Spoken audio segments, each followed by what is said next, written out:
The video you are about to watch contains health answers that most doctors are not willing to talk about and don't want you to know. You or someone you love may be suffering with health problems such as digestion problems, weight gain, headaches, and even low energy. Today you will find the cause of most of these health problems that are robbing you and your loved ones of good health. In traditional medicine, and unfortunately in complementary health care, we look at the symptom and we say, all right, with that symptom, this diagnosis, what remedy do we give? Is it a drug? Is it surgery? Is it an herb? Is it colonic therapy, acupuncture? What is it? But we fail to ask the primary question, the basic question, which is, what is the cause? If you have a headache and you go to the doctor, he prescribes aspirin, you take the aspirin, your headache goes away. What would logic tell you as to the cause of your headache? Well, that's simple, aspirin deficiency. And yet, there is no such thing. We do not get a headache due to a salicylic acid deficiency.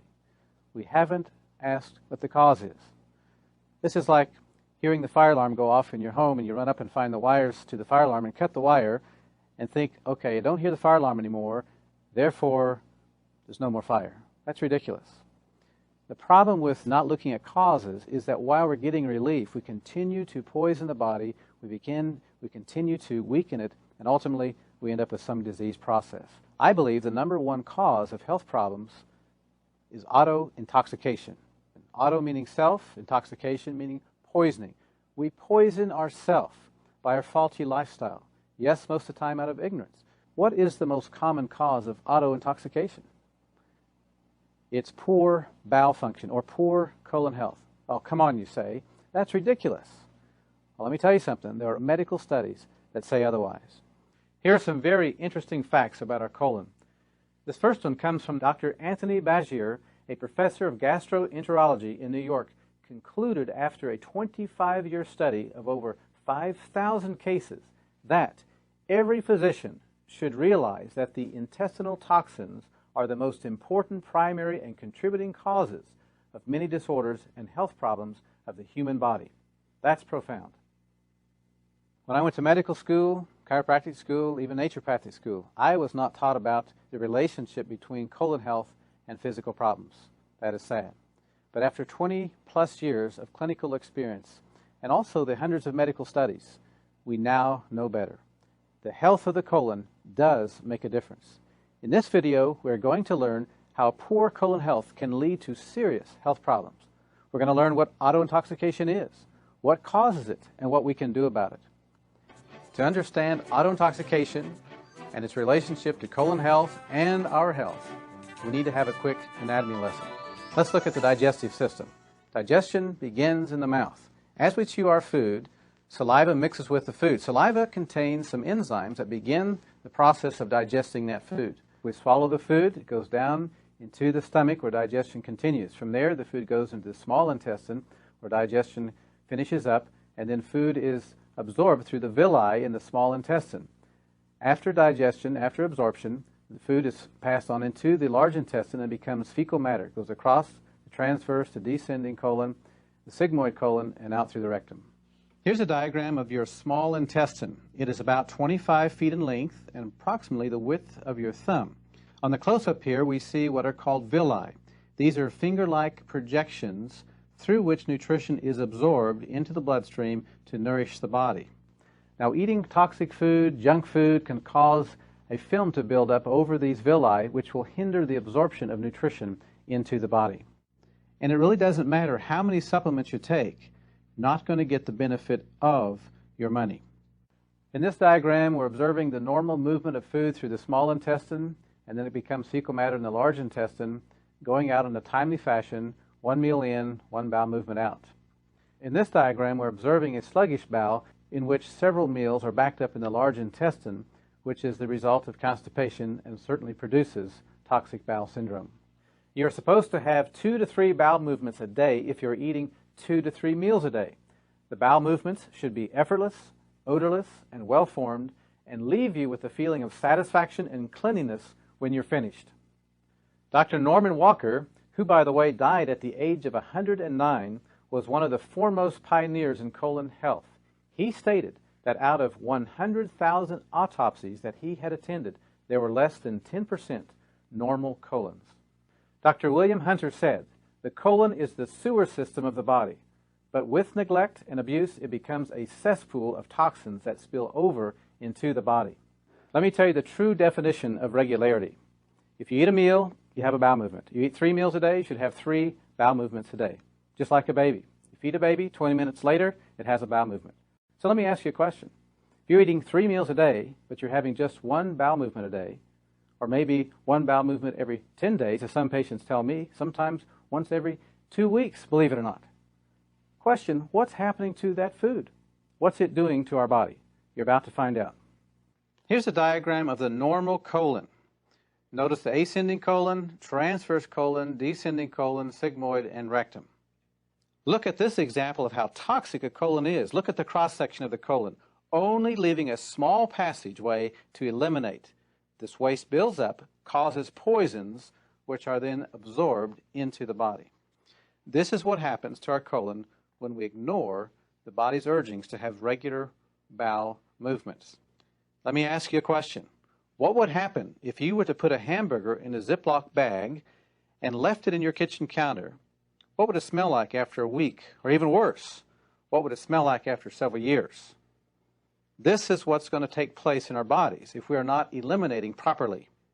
Here are some actual x-rays of people with colon problems. Notice the white areas, that's the colon. Notice how distorted, how prolapsed, convoluted these sick colons are. Serious health consequences are going to result as a result of these colons that are not healthy. In this diagram, we see what's known as a spastic colon. This is the result of stress. See how the colon is contracted in spasm. Obviously, this will hinder bowel function. This is a direct consequence of stress. This certainly sets the stage for serious health consequences as this fecal matter remains in the colon for years. There are several factors relating to toxic colon that can contribute directly to weight problem. Toxic accumulation in the bowel. As I've said before, the colon can expand up to 5 times its normal size. This swells up because of the toxic waste that's not being eliminated in a timely fashion. This leads to that condition, megacolon. This is the enlarged colon. Dr. Jack Lemire, a naturopath and a homeopath, said most people are walking around with at least 7 pounds of fecal matter in their large intestine. And I have seen patients lose that much weight and their tummy bulge following colon therapy. You could imagine not taking your garbage out. Every day you have new trash, it goes in the garbage can, that garbage can gets filled up, you have another one, you fill it up. Imagine not taking your garbage out for a week. How about 2 weeks? How about a year? What's going to happen? What's it going to smell like? What I'm describing is the result of rotting food in the intestine because it's either not being digested properly or there's not adequate bowel function, so the food just sits there and it rots. As a consequence, there is toxic chemicals formed. These toxic chemicals, unfortunately, will absorb into the body and they begin to poison our system. Here's a diagram of what is known as a prolapsed colon. This is a consequence of fecal matter not being eliminated from the bowel on a timely basis, the weight of that fecal matter causing the bowel to drop or prolapse. When that colon hits the lower part of the abdomen, it's going to put undue pressure on the structures there. Bladder, perhaps prostate in the male, and in the female, the uterus and the female organs, causing consequences in those areas. Here's a picture of the normal anatomy of the female abdomen. Notice the uterus, the ovaries, and then the colon. When the colon prolapses, it's going to put pressure on the uterus. Some of the consequences of prolapsed colon can cause female infections, cysts, and even struggles with reproduction. Here's a view of the male anatomy of the lower abdomen. Notice the proximity of the colon to the bladder and the prostate. Some of the consequences can be prostate problems, reproductive problems, even lowered sex drive. Did you know, according to the Mayo Clinic, over 60 million Americans experience heartburn on a regular basis? What's so amazing is that heartburn, indigestion, and even acid reflux are common symptoms of a toxic colon. Yet, we keep ignoring the actual cause. There are 5 main avenues of waste elimination from the body. The first avenue of elimination is the colon. Another condition that can result of toxic bowel syndrome is called megacolon. Now, megacolon is when the colon of normal size expands up to 5 times its normal size. This is simply due to poor bowel function, not eliminating on a timely basis.